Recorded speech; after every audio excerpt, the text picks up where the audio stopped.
name is Isla Warren. I'm 29 years old. And if you think you've seen betrayal before, wait until you hear mine. That night, my hands were trembling so hard I thought the silverware would rattle off the table. My sister smirked, tilting her wine glass like she was queen of the world.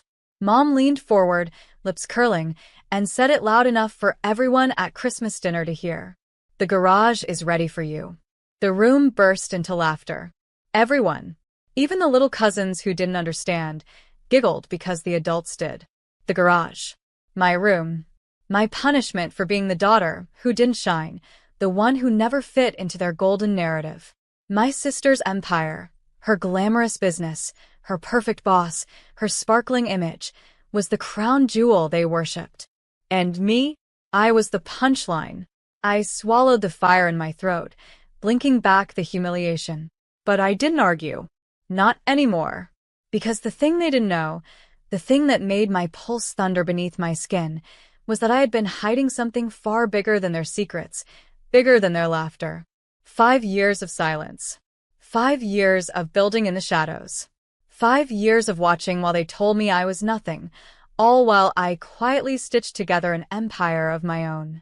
And as my sister basked in the attention, her boss, seated proudly at the end of the table, raised a toast to her brilliance. He didn't know that his phone was about to explode with messages. He didn't know the mysterious CEO he'd been desperately trying to impress was sitting 3 chairs away, wearing the same smile he thought belonged to a failure. I gripped my glass tighter. The rage melted into something sharper, colder. Because tonight, at exactly 8:45 p.m., Christmas would never mean the same thing again. The air in the dining room felt heavy, every laugh echoing like nails against glass.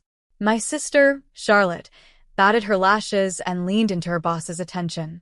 Her empire, they called it, but what no one here knew was that her empire wasn't hers. Not entirely. The man sitting at the head of the table, Mr. Ellison, thought he was mentoring a bright young star. He thought Charlotte had built her brand from the ground up. But the paperwork, the patents, the silent investments, all of that had flowed through me. Through names they didn't recognize, companies I had layered like armor. The phone buzzed once. Then again. Mr. Ellison's smile faltered. He tried to ignore it, lifting his glass, but then the buzzing turned into a steady vibration against the polished oak. Finally, he glanced down. The blood drained from his face. Across the table, Charlotte reached for his arm. "Is everything okay?" His jaw tightened. "Who is this?" he barked, standing so fast his chair screeched against the wood. Every set of eyes in that room snapped toward him. "Who's who?" she stammered. He held the screen like it was poison. "The CEO, the real CEO, just introduced themselves. Said they own the contracts, the shares, the foundation of everything we've been building. They have proof." A silence fell so sharp I could hear the hum of the chandelier. I kept my smile soft, almost polite, as though I hadn't planned every second of this reveal. My fingers brushed the edge of my phone beneath the table, where a single scheduled email had detonated across every inbox connected to her company. Charlotte's face turned pale, her confident smirk twisting into panic. But me? I simply took a sip of water and asked, calm as ice, "Still think the garage is ready for me?" Charlotte's fork clattered onto her plate. The sound was sharp, final, like a gavel announcing the end of her charade. "Teach, this is a mistake," she stuttered, her voice trembling. "I'm the CEO. Everyone knows that. This is just some hacker trying to—" But Mr. Ellison cut her off, his voice thunderous. "Hacker? Then explain these documents." He slammed his phone down onto the table, the screen glowing with contracts, registrations, and shareholder agreements. All watermarked. All verified. All signed. Not by her name. By mine. The color drained from her face as recognition flickered in her eyes. Mom shifted uncomfortably, darting a nervous glance my way. "Sweetheart," she whispered to Charlotte. Just explain it. Tell them it's a misunderstanding." But it wasn't.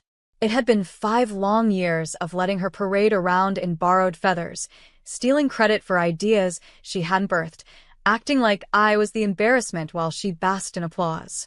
They laughed at me for living small. for staying invisible. They thought invisibility meant weakness. They didn't realize it was strategy. Charlotte reached for her boss's wrist. "Please, you have to listen." He yanked his hand away, venom in his eyes. "I invested millions because of you. Because I believed in you. And now I find out you're nothing but a front? Do you have any idea what this means for me?" Charlotte's mouth opened, but no words came out. I leaned back, folding my arms, watching her crumble beneath the weight of the truth she'd never prepared for. Finally, I spoke, softly, but with enough bite to slice through the silence. "Don't worry, Charlotte. Christmas is about giving. I just gave you the gift of reality." Her eyes widened, horror dawning as the laughter at the table shifted, not toward me this time, but toward her. And that was only the beginning. The laughter around the table wasn't warm anymore. It was jagged, sharp, the kind that slices through pride and leaves nothing but humiliation behind. Charlotte's boss stood so abruptly his chair toppled, the legs scraping the floor like nails on glass. "Do you realize the legal implications?" he spat, pointing a trembling finger at her. Fraud. Misrepresentation. Investors will demand their money back. This could ruin me." Charlotte stammered, her voice cracking. "It wasn't fraud, it was just a way to help my sister. I was the face, but she stopped herself, glancing at me. For the first time, she seemed to remember I wasn't her shadow anymore. I tilted my head, meeting her stare with cold calm. "Go on. Tell them who really built it. Tell them whose name has been on every patent, every agreement, every sleepless night's worth of work." Her lips quivered, but nothing came out. Mom finally snapped, slamming her hand on the table. "Enough of this. This is family business. You don't drag outsiders into it. Whatever you think you've done, whatever stunt this is, stop it now." But Mr. Ellison wasn't listening.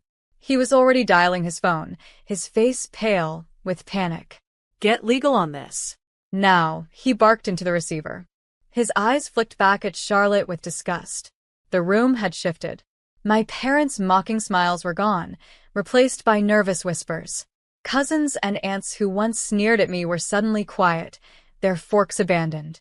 Charlotte tried to reach for me again, desperation painting her face. "Please," she whispered. "We can fix this. We can."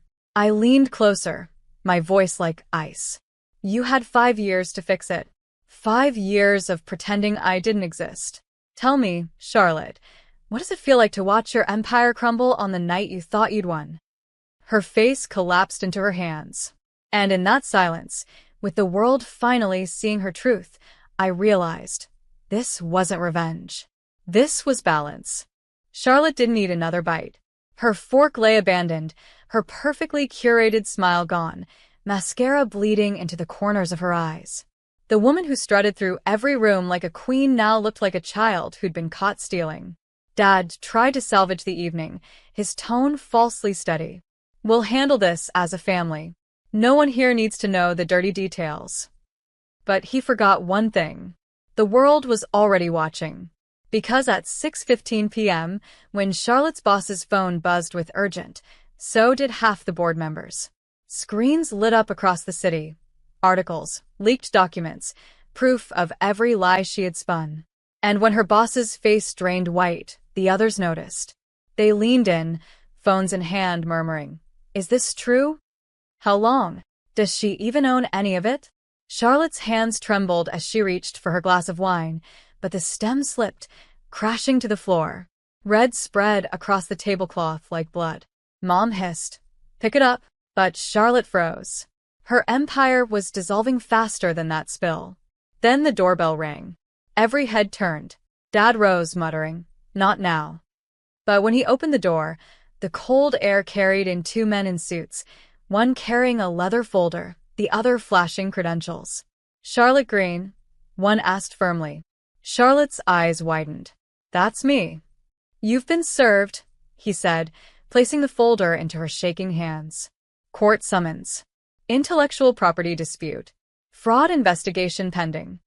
The silence was deafening.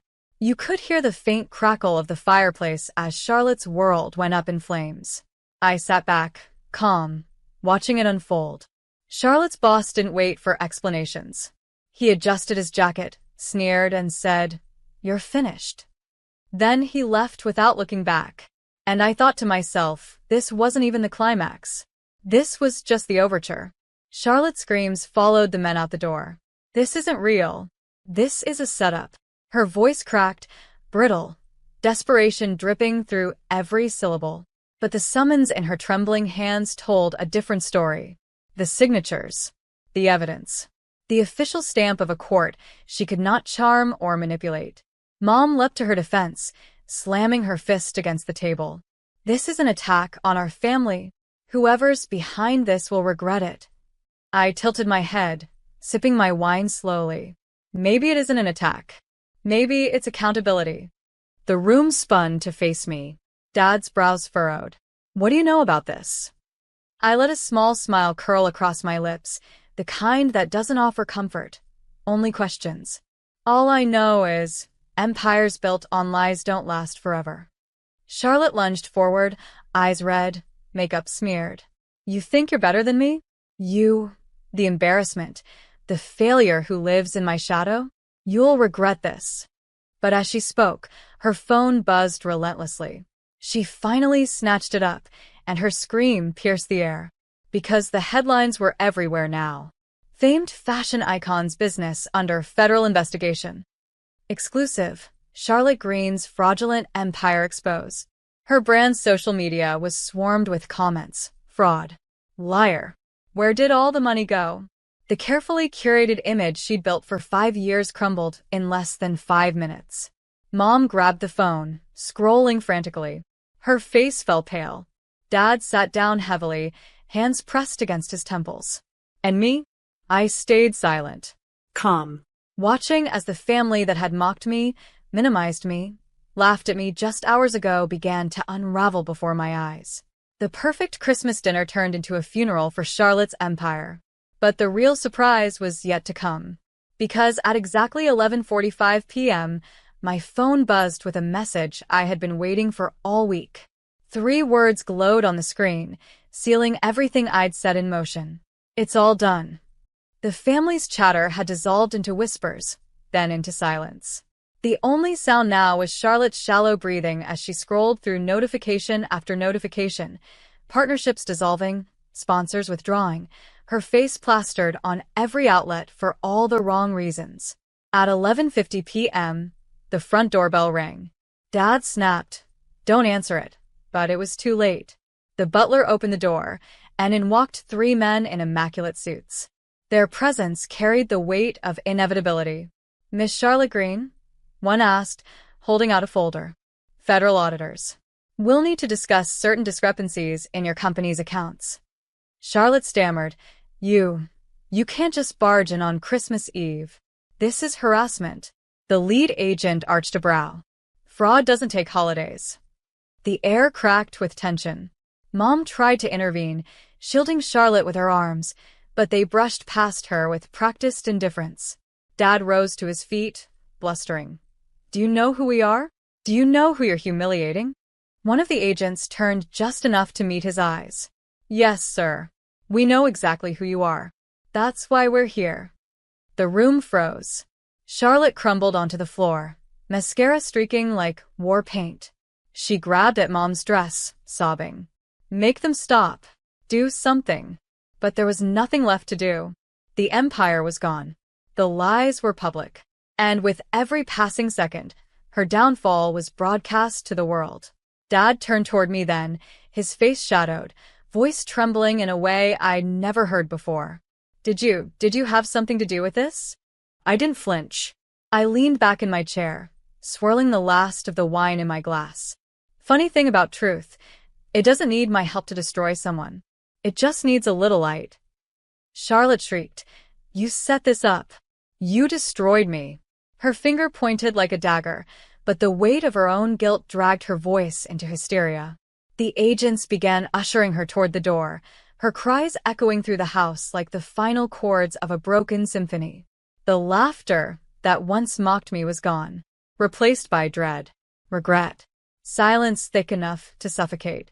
And as the clock struck midnight, The first moments of Christmas arrived, not with carols, not with gifts, but with the sound of my sister's empire shattering into dust. But my revenge wasn't complete yet, because tomorrow morning, when the sun rose, they would learn the truth about me. Christmas morning dawned not with joy, but with silence heavy as stone. The dining room was still a battlefield of broken glass, wine-stained linens, and the echo of Charlotte's screams. My parents sat in the living room, pale and hollow, avoiding each other's eyes. At 7 a.m., my phone buzzed again. This time, the message was short, sharp, undeniable. Transfer complete.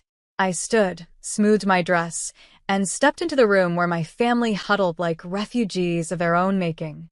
Dad's voice cracked. What did you do?" I met his gaze, unflinching. "Do you remember last night? When you laughed at me, called me useless, mocked me for being nothing?" I leaned closer, my words slow, deliberate. "That garage you offered? That humiliation you thought I'd swallow? It was built on the company I created, the one you erased me from." Mom gasped, shaking her head. No. "No, you're lying." But I pulled out my phone and opened the live stream. Tens of thousands were watching as an official press release rolled across the screen. New CEO revealed. Alyssa Carter reclaims green innovations. Charlotte's face flashed next to mine. One caption beneath it read, "The liar. The fraud. The sister dethroned." Mom's hand flew to her mouth. Dad staggered back like he'd been struck. I spoke softly, the words cutting sharper than any scream. "You spent years calling me nothing. But today the world knows who I am. And who she isn't." The silence was deafening. Charlotte's empire wasn't just gone. It was mine again. Every patent, every partnership, every dollar tied to her name had been restored to its rightful place. And her downfall was written not in whispers, but in headlines. I turned toward the door, my voice steady, final. This Christmas, I didn't need gifts. I just needed justice. And without looking back, I left them the ruins of their own cruelty, walking into the morning light, free at last.